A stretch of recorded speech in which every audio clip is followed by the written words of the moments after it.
Devil's Arithmetic, Chapter 17. There is a plan, Giddle whispered, and Yitzhak and Shmuel are a part of it. She crept onto the sleeping shelf, putting her arms around Hannah and speaking very softly in her ear. You must not be afraid, but you must not tell anyone. I am a part of it too. Hannah didn't move. Giddle's voice tickled her ear. The reason I'm telling you this is that you are our only flesh and blood, our only link to the past. If something happens to us, you must remember. Promise me, Chaya, you will remember. Hannah's lips moved, but no sound came out. Promise. I will remember. The words forced themselves out of through her stiffened lips. Good. What plan? Hannah managed to ask. I will tell you, you might say. Or if I tell you, you might say. Never. You would not mean to, but it could slip out. Not even if you should be burned and roasted. That is not a proverb to be spoken aloud. Horrified at what she'd said, Hannah felt herself begin to giggle. It was a hysterical reaction, but she couldn't seem to control herself. Nevertheless, Giddle ended, I will not tell you. When? Hannah whispered. You will know. The horn signaled morning roll call, and Giddle rolled off the shelf. Hannah followed, stood and stared at her. Is it because of Reuben? She asked quietly. For Yitzhak it is. Who else does he have left, poor man? He adored those children, Giddle said. But why you? Why Shmuel? If not us, who? If not now, when? Giddle smiled. I think I've heard those words before, Hannah said slowly. You will hear them again, Giddle promised. Now we must not talk about this any more. And yet, for all of Giddle's promises, nothing seemed to happen. The day's routines were as before, the only change being the constant redness of the sky as trainloads of nameless Ugangi were shipped along the rails of death. Still, the camp seemed curiously lightened because of it, as if everyone knew that as long as the others were processed, they would not be. A simple bit of mathematics, like subtraction, where one taken away from the top line becomes one added on the bottom. The devil's arithmetic. When? She whispered at night to Giddle. You will know, Giddle always answered. You will know. And yet, when it finally happened, Hannah was surprised that she hadn't known, hadn't even suspected.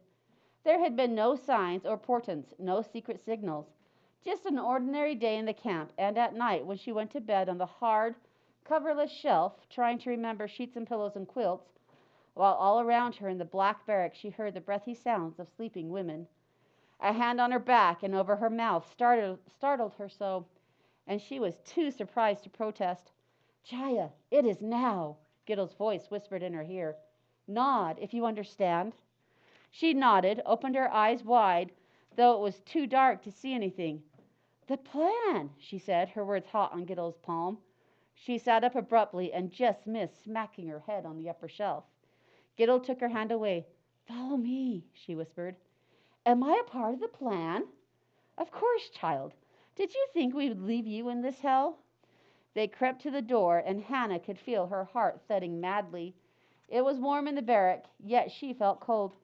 Here, Giddle whispered, shoving something into her hands. Hannah looked down. She could see nothing in the dark, but she realized she was holding a pair of shoes. We'll put them on outside. They paused at the door, then Giddle eased it open slowly. It protested mildly. It's not locked, Hannah said, shocked. Some guards can be bribed, Giddle whispered. Give me your hand. Slipping her hand into Giddle's, Hannah held back for a moment. What about Faye? Shmuel wouldn't go without Faye. Giddle's hand tightened on hers. Faye says she prefers the dark wolf she knows to the dark one she does not. Even with Shmuel going? But she loves him. She has come to love her next bowl of soup more, Giddle said. Now hush. They slipped through the door, shut it, and locked it from the outside with two loud snick. Hannah shivered at the sound and took Giddle's hand again, ice on ice. We meet behind the midden, Giddle whispered. No more talking now. Hannah looked up. There was no moon. Above them in the cloudless sky, stars were scattered as thick as sand. A small, warm breeze blew across the compound. Night insects chirped. Hannah took a deep breath. The air was sweet smelling, fresh, new. A dog barked suddenly, and a harsh voice quieted it with a command. Giddle pulled Hannah back again against the barracks wall. Hannah could feel the fear threatening to scream out of her, so she dropped the shoes and put both hands over her mouth, effectively gagging herself. There was a wetness under her arms and down her back. She moaned. And there came a shout, a shot, and another rumbling staccato. A man began to scream, a high-pitched and horrible. He called a single phrase over and over and over. Ribono shel Elohim. Quickly, Giddle whispered hoarsely. It is ruined. Before the lights come.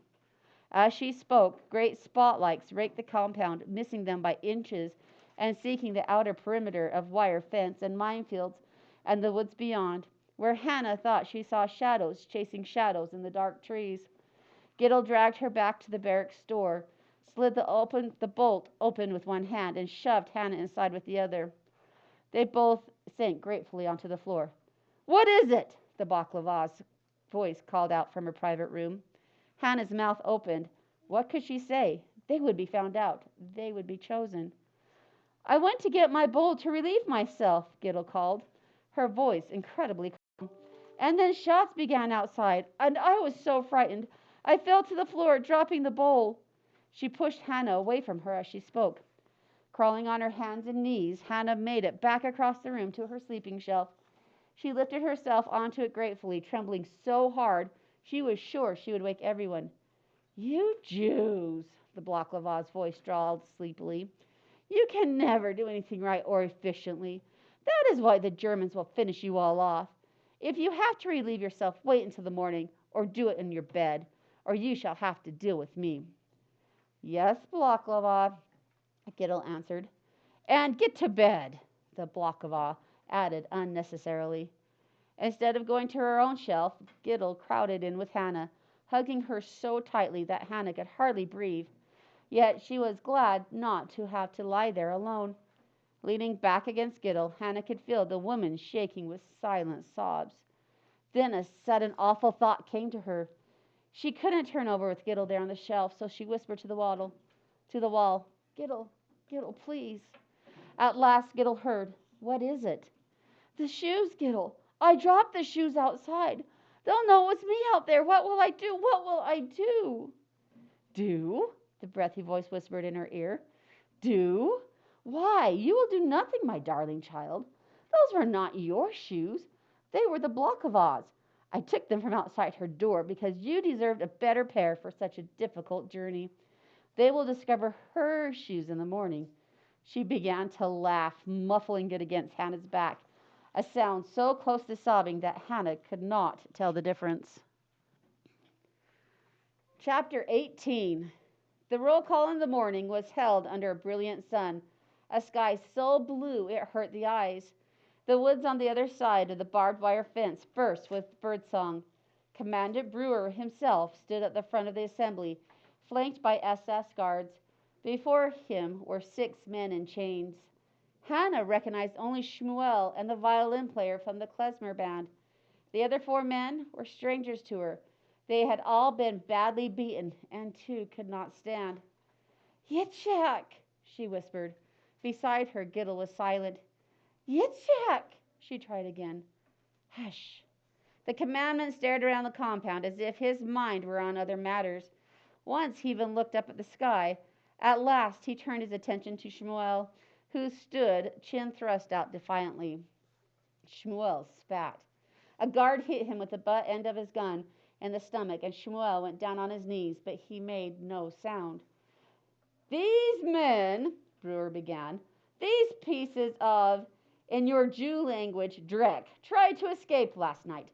Escape? Where would they go? To the minefields? To the woods to starve? To the town where no right-thinking Pole would give them shelter? This camp is in the middle of nowhere. Remember that. You are in the middle of nowhere. All that gives you life is work and my good wishes. Do you understand? He glanced around as if daring any of them to challenge him. They were silent. I see I have been too easy on you. I have made you into my pets. That is what they call you, you know. Brewer's dirty little pets. The other transports, they do not come here and sleep in the barracks and have 3 meals every single day. They are not cared for in modern hospital. They are not given shoes and clothes. He held up a pair of women's shoes, and Hannah tried hard not to stare at them, but they drew her eyes. No, they are processed at once, and as has been ordered from Berlin, they are part of the final solution to the Jewish problem. But you, my little pets, I have let you live to work, and see how you reward your master. He walked over to the violinist, who had been pushed to his knees by a guard. Pushing the man's head back, Brewer spoke directly to him, but in a voice that carried around the compound. I let you play music because it is said that music feeds the gods. Well, now you shall feed your God. He signaled to his men. Move them to the wall. There was a protesting sound from the crowd, a strange undercurrent of moaning. Hannah realized suddenly that she was one of the moaners, though she didn't know what going to the wall meant. Something awful, that she knew. Silence, Brewer said, his voice hardly raised at all. If you are silent, I will let you watch. They were all silent, not Hannah thought because they wanted to watch, but because they wanted to be witness, and because they had no other choice. The guards dragged the men to a solid wall that stood next to the gate. The wall was pocked with holes and dark stains. To the right and above, the sign Arbeit Macré swung creakingly in the wind. Birds cried out merrily from the woods, and the tops of the trees danced to rhythms all their own. The 6 men were lined up with their backs to the wall, 4 standing and 2 sitting. Shmuel alone smiled. Slowly the soldiers raised their guns, and Hannah bit her lip to keep from crying aloud.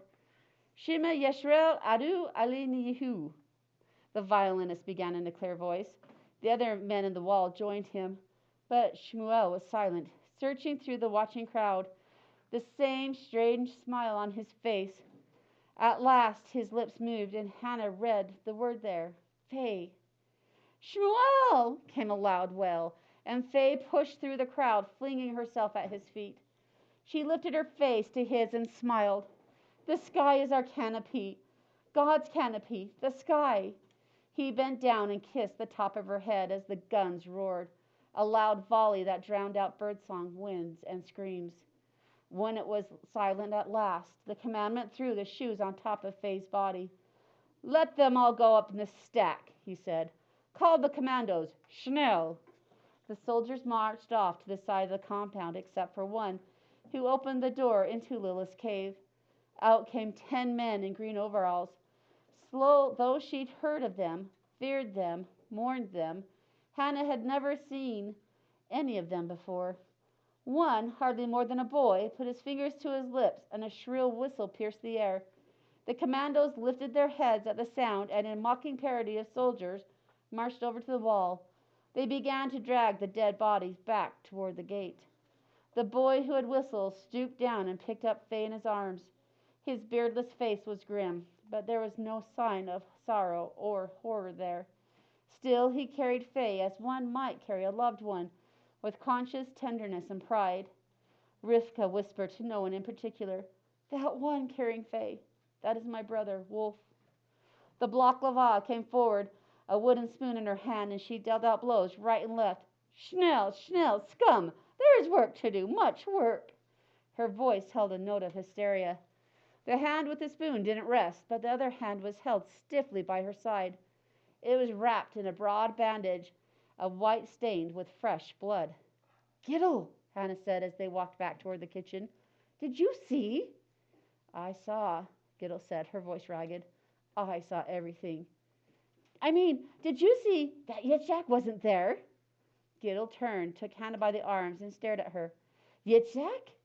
He wasn't there. He wasn't in the lineup either. Hush, Gittel said, turning away, but her voice held a measure of hope. Hush. Hannah said no more, but her mind's eye she saw a swift shadow racing through into the dark trees. She smiled with the memory. Later that evening, the cauldrons all set for cooking, Hannah walked with Rivka and Shifri to the water pump. Esther was already there, filling a bucket in slow motion for the women in the sewing shop. She had lost a lot of weight. The dress hung in loose folds on her frail body. Her eyes were dead. Overhead, the swallows dipped down to catch bugs.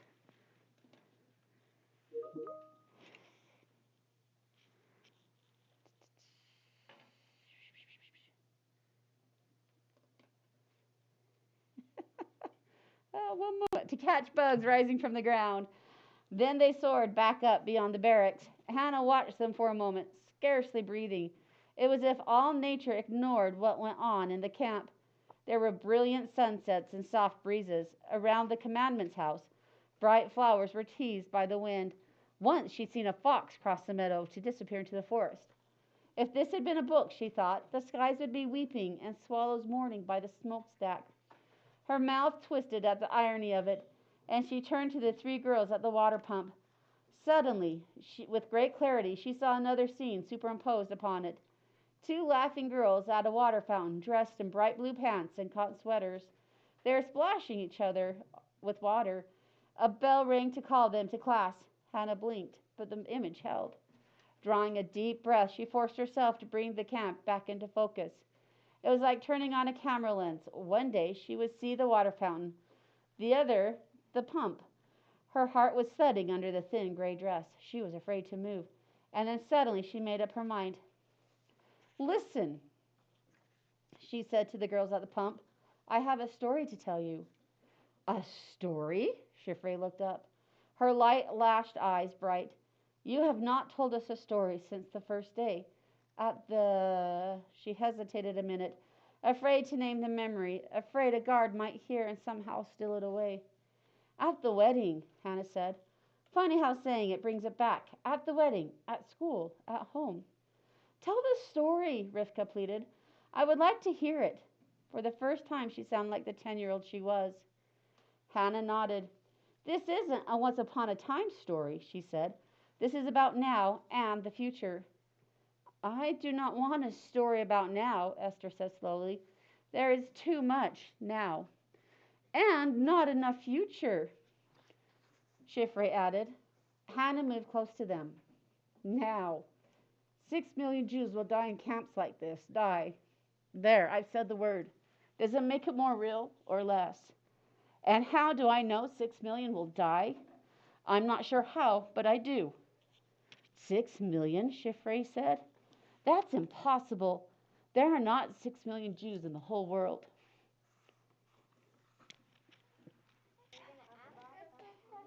6 million? There's not that many in the world. 6 million, Hannah said. But that's not all the Jews there are. In the end, in the future, there will be Jews still. And there will be Israel, a Jewish state, where there will be a Jewish president and a Jewish Senate. And in America, Jewish movie stars. I do not believe you, Esther said. Not 6 million. You must believe me, Hannah said, because I remember. How can you remember what does not happen yet? Asked Rebecca. Memory does not work that way. Forward. It only works backward. Yours is not a memory. It is a dream. It is not a dream, though, Hannah said. It's as if I have three memories, one on top of another. I remember living with Gideon Shmuel. May he rest in peace, Rivka said. And may they all rest in peace, Hannah added. And Lublin, put in Chiffre. You remember Lublin. Yes, there is Lublin, but that memory is like a story I've been told. I don't remember Lublin, but I remember being there. And then there's my memory of the future. It's very strong and real now, as if the more I try to remember, the more I do. Memory on memory on memory, like a layer cake.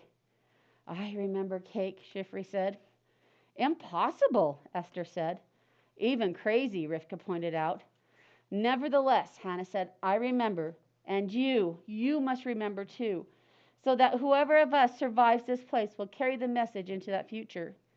What message? Rivka asked, her voice breathy and low. That we will survive, the Jews. That what happens here must never happen again, Hannah said. That four girls are not talking and Are talking and not working, interrupted a harsh voice. They looked up. Standing over them was a new guard. His nose reddened from the sun. He had a strange, pleased look on his face. I have been told that the ones who do not work here are to go over there. He pointed to the gate. No, Rivka cried. We are working, we were. She held up an empty bucket. The guard dismissed her pleas with a wave of his hand, and all four of them held their breath, waiting. I was told that we need 3 more Jews to make up a full load. Commander Brewer believes in efficiency, and our units do not work well with short loads. So I was sent to find 3 of the commandment's pets who were not working. He told me, personally, to make up the load. We were working, Chiffre begged. Her words tumbled out in a rush. And we are healthy hard workers. You never take healthy hard workers. It is one of the rules. Never. The guard smiled again. Since Commander Brewer makes the rules, I guess he can change the rules. But why are you worrying so, Lepchin? I only need 3. Perhaps I won't take you. He looked over the girl slowly, the smile still on his face. I'll take you. You are the least healthy. He pointed to Esther, who almost fell forward in front of him, as if someone had suddenly kicked her in the back of the knees. Chiffre drew in a great, loud breath and closed her eyes.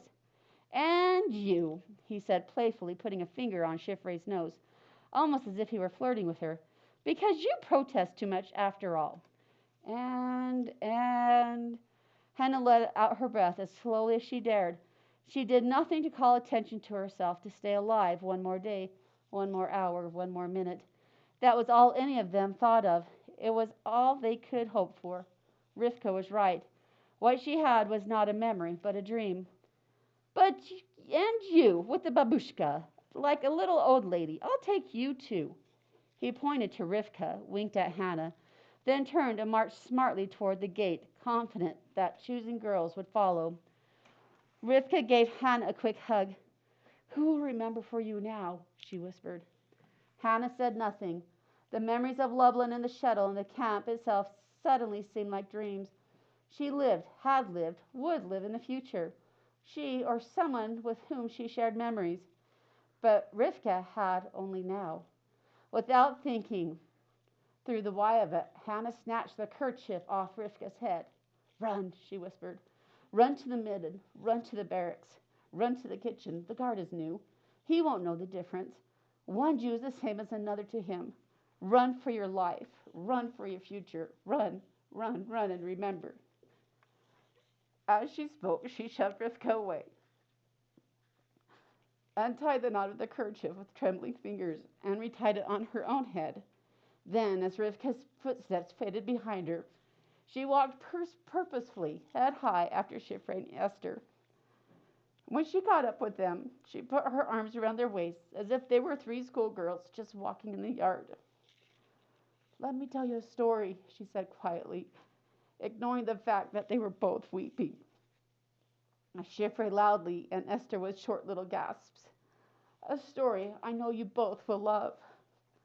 The strength in her voice quieted them, and they began to listen, even as they walked. It's about a girl, an ordinary girl, sort of girl named Hannah Stern, who lives in New Rochelle. Not Old Rochelle. There is no Old Rochelle, you see. Just New Rochelle. It is in America, where pictures come across the cable, moving pictures right into your living room. And she stopped as the dark door in Lilith's cave opened before them. And where one day, I bet, a Jewish girl will be president if she wants to be. Are you ready now? Ready or not, here we come. Then all 3 of them took deep, ragged breaths and walked in through the door into endless night.